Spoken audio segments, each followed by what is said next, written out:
आज हम physical pharmaceutics का यूनिट नंबर 2 स्टार्ट कर रहे हैं। इसमें सबसे पहले हमारा टॉपिक है कि हम बताएंगे रियोलॉजी क्या होता है। जब रियोलॉजी बताएंगे फिर आपको बताएंगे न्यूटन्स लॉ ऑफ फ्लो, इसके बारे में बताएंगे और लास्ट में बताएंगे types of flow. In 3 topic को कवर करने वाले हैं इस वीडियो में, ठीक है। तो चलिए वन बाय वन आपको हम सब चीजों के बारे में बहुत अच्छे समझाते हैं।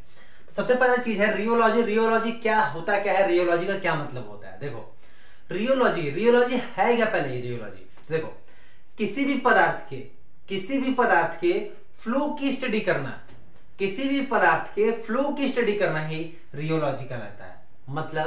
मतलब क्या, इसका क्या मतलब हो गया। तो देखो आपको समझा रहा है सिंपल सा। पानी है, पानी बह रहा है, पानी फ्लो करता है कि नहीं, बहता है कि नहीं, बहता है। अब उस पानी के बारे में, अब उसके बारे में डिटेल जानकारी प्राप्त कर लो। मतलब पानी बह रहा है तो कोई पदार्थ के, हमने क्या बोला, किसी पदार्थ के फ्लो की स्टडी करना। तो उस पानी की फ्लो, जो पानी बह रहा है, जो फ्लो हो रहा है, उसकी स्टडी कर लो, वही कहलाती है आपकी रियोलॉजी। गैस है, गैस भी बह रहा है, गैस की पूरे फ्लो की स्टडी कर लो, दैट इज कॉल्ड रियोलॉजी। यही सब चीजें ना, मतलब किसी भी पदार्थ के फ्लो की स्टडी करना है क्या कहलाता है, रियोलॉजी कहलाता है। ना कितना सिंपल है। अब देखो, अब जो हमारा लिक्विड होता है वो क्या होता है, फ्लो होता है कि नहीं होता है, होता है, बहेगा, फ्लो होता है। फ्लो होने का मतलब बहना, बहेगा। हमारा जो गैस होता है वो क्या होता है, वो भी हमारा बहता है, फ्लो होता है। इसकी भी स्टडी करना क्या कहलाता है, रियोलॉजी। अब सॉलिड, क्या सॉलिड भी बहता है हमारा, नहीं। तो सॉलिड नहीं बहता, मतलब तो सॉलिड में बल्कि डीफॉर्मेशन होता है। क्या होता है, डीफॉर्मेशन। आपको ई का नया नाम क्या आ गया, डीफॉर्मेशन। तो डीफॉर्मेशन आपको समझा रहे, सिंपल शब्दों में समझो। मान लो एक ईटा है, हमने एक ईटा लिया है और रख दिया है, ठीक है। और इसी ईटे पे हम एक हथौड़ा इसे मार दें, तो हथौड़ा मारेंगे तो ईटे का जो स्ट्रक्चर होगा वो क्या होगा, चेंज हो जाएगा। सही बात है। ईटे का जो स्ट्रक्चर होगा वो क्या होगा, चेंज हो जाएगा। ईटे का स्ट्रक्चर का चेंज हो जाना ही कहलाता है डीफॉर्मेशन। मतलब बोले तो इस सॉलिड का, इस ईटे का डीफॉर्मेशन हो गया। पल्ले पड़ा, कितना सिंपल है। मतलब सॉलिड में क्या होता है, डीफॉर्मेशन। सॉलिड नहीं बातें, सॉलिड में डीफॉर्मेशन होता है। गैस में फ्लो होता है, लिक्विड में भी हमारा फ्लो होता है।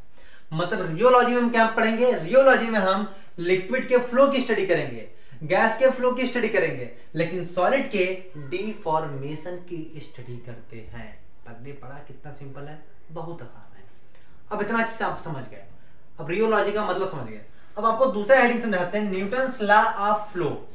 ये क्या है, तो देखो न्यूटन्स लॉ ऑफ फ्लो। अब आपको हम बताओ, खुद दिमाग से सोचो। अभी मैंने बताया कि एक ईटा है और ईटे पे मैंने यहाँ पे एक मारा है क्या, हथौड़ा। जैसे हमने हथौड़ा, ये मान लो ईटा है और इस एरिया पे हमने हथौड़ा मारा कस के, ठीक है। ये मान लो एरिया है, इस एरिया पे कस के मैंने हथौड़ा मारा, ठीक है। और हथौड़ा मारेंगे तो इसका स्ट्रक्चर जो है थोड़ा वो चेंज हो जाएगा, जाहिर सी बात है। तो देखो हमने जो इसके ऊपर ऐसे हथौड़ा मारा तो हमने फोर्स लगाया है इस एरिया पे, और जिस एरिया पे फोर्स पर यूनिट एरिया को ही हम बोलते हैं स्ट्रेस के नाम से। जो आप फोर्स जिस एरिया पे लगा रहे हो उसी को बोला जाता है स्ट्रेस, शियर स्ट्रेस के नाम से, ठीक है।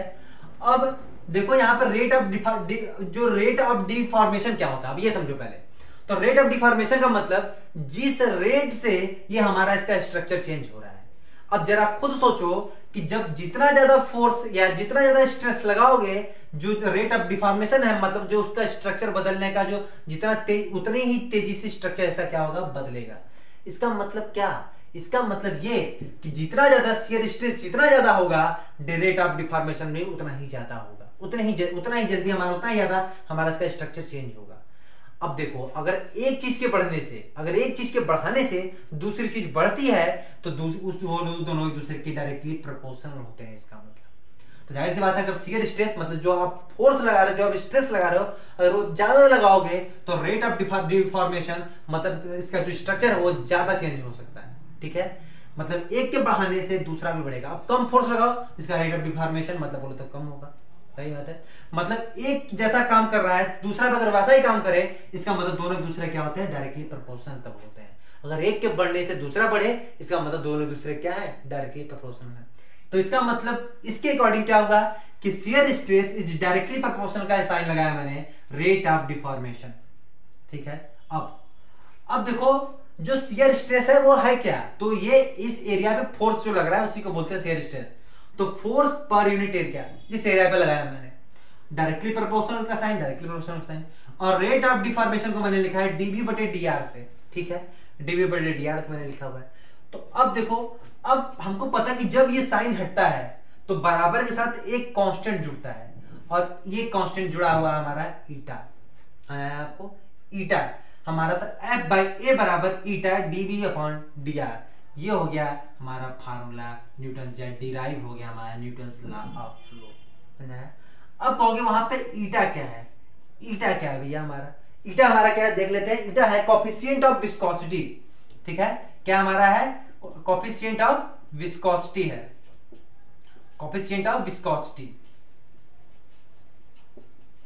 जहां पे ईटा क्या है, कोफिशिएंट ऑफ विस्कोसिटी। तो ये है न्यूटन्स लॉ ऑफ फ्लो। कभी 2 नंबर पूछ देता है तो आप इतना थोड़ा सा डेफिनेशन लिख के डिराइव कर देना, हो जाएगा काम आपका। न्यूटन्स लॉ ऑफ फ्लो बोल देगा explain Newton's law of flow 2 marks में, तो कर देना इतना। अब बताते हैं आपको types of flow. Types of flow में एक है न्यूटोनियन फ्लो और दूसरा है नॉन न्यूटोनियन फ्लो। तो चलो आपको बताते हैं। तो पहले आपको एक चीज, मुझे एक चीज और बताना है मुझे, इस चीज को पहले करने से पहले जरा ध्यान से देखो। अगर हम शियर स्ट्रेस जो और रेट ऑफ डिफॉर्मेशन, अगर इन दोनों के बीच में अगर हम ग्राफ खींचे तो ग्राफ कैसा प्राप्त होगा। तो देखो, अगर दोनों एक दूसरे के डायरेक्टली प्रोपोर्शनल होते हैं तो ग्राफ हमेशा सीधा प्राप्त होता है। तो ये और ये एक दूसरे के डायरेक्टली प्रोपोर्शनल है, तो इनके बीच में जो ग्राफ होगा एक स्ट्रेट लाइन प्राप्त होगी हमको ऐसे, ठीक है, एक स्ट्रेट लाइन प्राप्त होती है। तो शियर स्ट्रेस और रेट ऑफ डिफॉर्मेशन हमारा अगर डायरेक्टली प्रोपोर्शनल है तो हमारा जो इन दोनों के बीच में ग्राफ खींचोगे तो हम ग्राफ हमें एकदम स्ट्रेट लाइन प्राप्त होगा। इसका मतलब क्या है, ये जैसे जैसे बढ़ रहा है वैसे वैसे ये भी बढ़ रहा है, ठीक है। ये अब थर्ड नंबर पे आता है types of flow. Types of flow में देखो 2 है, न्यूटोनियन फ्लो क्या होता है और नॉन न्यूटोनियन फ्लो क्या होता है। बहुत सिंपल है, देखो सिंपल। न्यूटोनियन फ्लो क्या होता है, न्यूटोनियन फ्लो हम उस फ्लो को बोलते हैं जो न्यूटन्स लॉ ऑफ फ्लो का पालन करता है, जो इस नियम का पालन करता है, न्यूटन्स लॉ ऑफ फ्लो का पालन करता है, उस फ्लो को हम न्यूटोनियन फ्लो के नाम से जानते हैं। काफी सिंपल है, बस ये डेफिनेशन लिख देना, ठीक है। और नॉन न्यूटोनियन फ्लो क्या होगा, जो न्यूटन्स लॉ ऑफ फ्लो का पालन नहीं करते होंगे, उनको हम नॉन न्यूटोनियन फ्लो के नाम से जानते हैं। आपको कितना सिंपल है। टाइप्स ऑफ फ्लो में क्या है, 2 चीजें हैं, न्यूटोनियन फ्लो क्या होता है और नॉन न्यूटोनियन फ्लो क्या है। न्यूटोनियन फ्लो क्या होगा, जो न्यूटन्स लॉ ऑफ फ्लो का पालन करेगा, नियम का पालन करेगा, और नॉन न्यूटोनियन क्या होगा, जो न्यूटन्स लॉ ऑफ फ्लो का पालन नहीं करेगा। सिंपल है, बहुत आसान है। तो ये था हमारा 3 टॉपिक, छोटे छोटे टॉपिक्स थे, इसको मैंने धीरे जल्दी कवर कर दिया। अब आगे के टॉपिक्स जो होंगे मैं आपको नेक्स्ट वीडियो में कवर कर दूंगा, ठीक है। तो ये था आपको इसका मैं छोटा सा नोट्स है, काफी सिंपल लगेंगे नोट्स। आपको चलते हैं और उसका हम आपको नोट्स दे देते हैं। चलिए चलते हैं नोट्स की तरफ। चलिए भैया, जो आपको मैंने पढ़ा है उसका आप नोट्स ले लीजिए। तो काफ़ी सिंपल शब्दों में नोट्स लिखा हुआ है, आप इसको नोट डाउन भी कर लीजिए। पूरा नोट्स काफ़ी सिंपल शब्दों में लिखा हुआ है, जो मैंने बताया है सब कुछ चीज़ें यहाँ पे आपको दिख रहा होगा। बहुत आसानी से, बहुत आसान है, ठीक है, आपको दिख भी रहा होगा। काफ़ी आसान है, बहुत सिंपल है। ये रहा हमारा। और अब आपको देते हैं